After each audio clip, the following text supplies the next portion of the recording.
2014 Hot 6 GSL Season 1 Round 16 Life vs. RorO.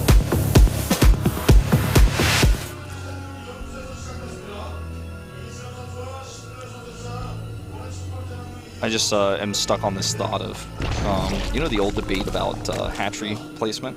The drones have to go around the hatch. If you spawn at a location, we see yeah, where we're at. There's the drones at the bottom.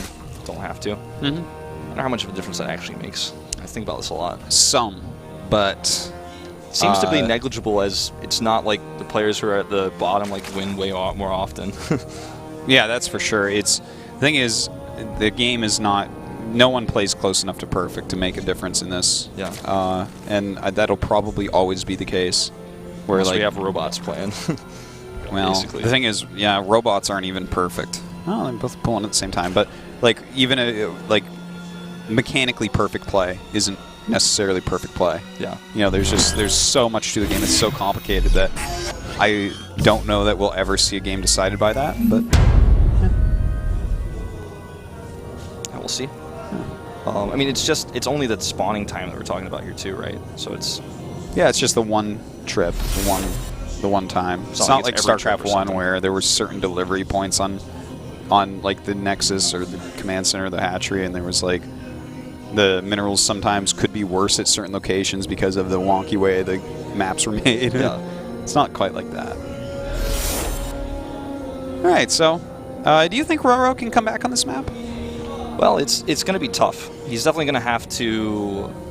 I mean, if he can somehow defeat Life's crazy early aggression and how explosive he is and just play defensively, I think he could. Yeah. But I still feel like Life just has an edge on him here. I mean, he's already won 3 in a row, like you said. Yeah. And the first series was kind of a weird one, but the second game was kind of straight up, and it wasn't like a super wonky game. Yeah, but, you know, RorO was pretty aggressive there as well. You know, I always like the aggressor in ZVZ. Like, always have, always will. StarCraft 1, StarCraft 2 doesn't matter. The aggressor oftentimes has a little bit of an edge. Not always, but, you know, I feel like Life really shows you why that is. Yeah, he's always the one who's trying to chip away rather than just sitting back. He's chipping away, as you say, denying information, you know, causing damage. There's a huge difference between an aggressor like Life and an aggressor like Shine for Samsung. You know, if you look at Samsung Shine, he just is all in, not aggressive, whereas Life makes little edges with his aggression and just tries to get ahead in slight ways until he finds that perfect moment to turn on the heat. You know, he's like an evolved, advanced version of what July was in StarCraft 2. I feel like very much so. He has like all of July's aggressive timings and tendencies, but like also just the ability to play different play styles and also be like more reserved at times. Yeah, he's kind of like what July Zerg was in StarCraft 1. There's definitely some similarities there, no question about it.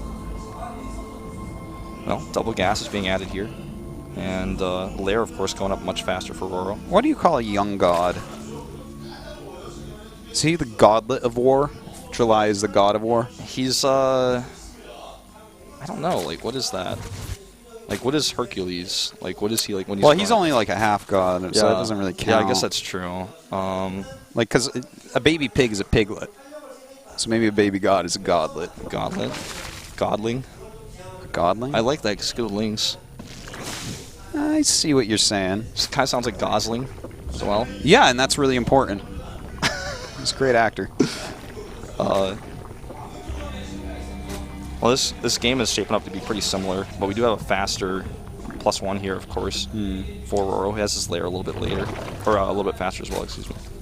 Indeed. In fact, a pretty good amount faster. You know, I like that Life is changing up his style here, saying, all right, you know, I'm just going to go roaches because going lings on this map is like pretty silly and pretty wasteful. Yeah. So we do have RorO grabbing that roach speed immediately. Of course, that's the only thing that makes sense with such a quick layer here. He's getting that +1 as well. I wonder if he's looking for a timing attack here again. Because if he is, I don't know that it's going to work out. I feel like defense on this map is going to be super strong. Yeah, you know, we have seen a lot of these +1 speed roach timings on Yunsu, especially in Pro League. Life,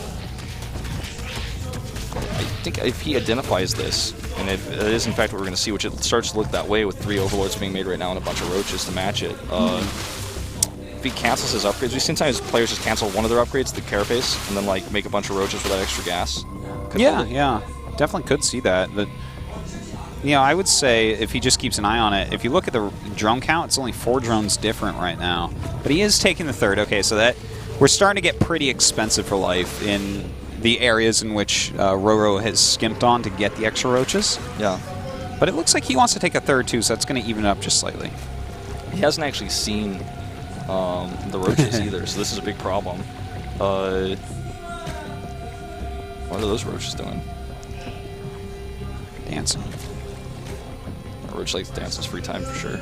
All right, here we go. It looks like RorO going to move out, see what he can get done here. Putting on some pressure. He does have that +1 attack and that speed, neither of which are done for life. So, like, engaging at this exact moment is going to be something he doesn't want to do. He's not all in with this either. I mean, he's getting +2 back at home, additional drones. He's getting a 3rd base. He just wants to get some damage done.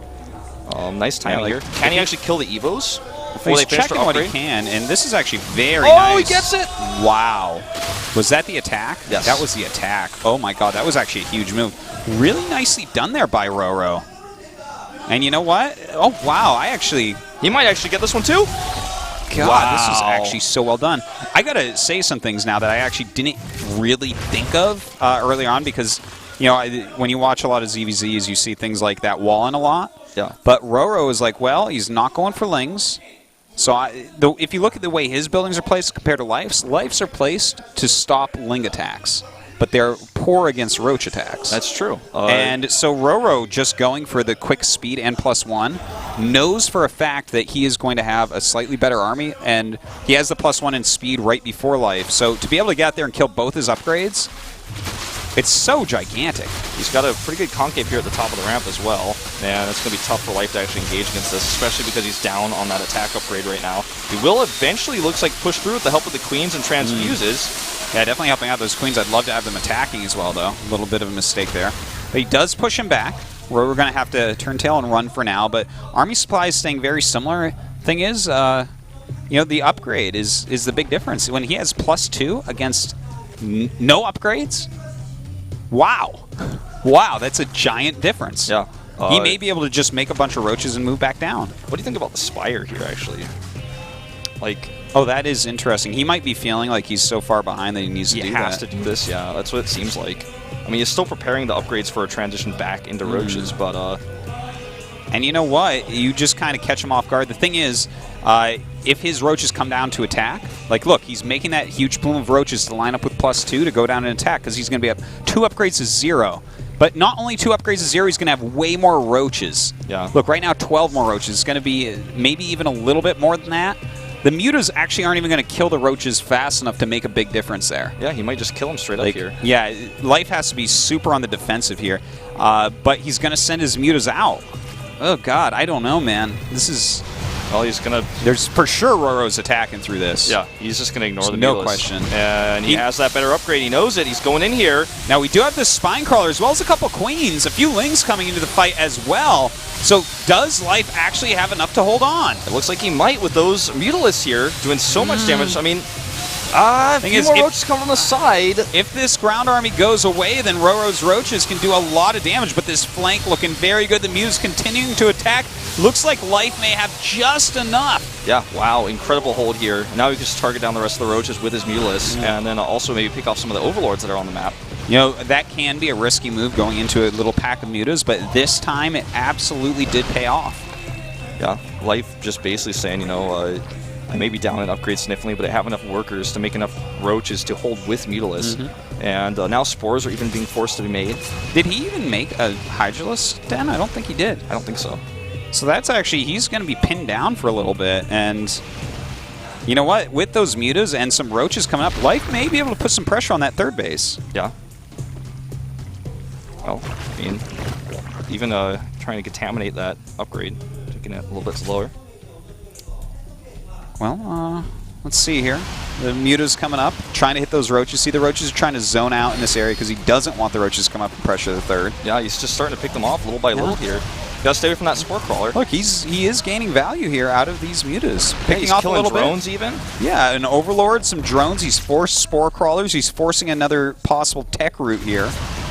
Even though we still don't really see any anti-air coming out. And any Roach he kills. I mean, that's... Each Roach costs 1/4 as much gas as a muta, so... This is true. He's actually going to maybe get the Roach form? No way. I guess he could. I think he decides it's more valuable to actually start killing Roaches. The Roach one's not expensive as a structure. It's kind of funny. He has a Hydralisk Den, but he hasn't made a single Hydra yet. Yeah. His economy has been pretty badly hurt, so I get it.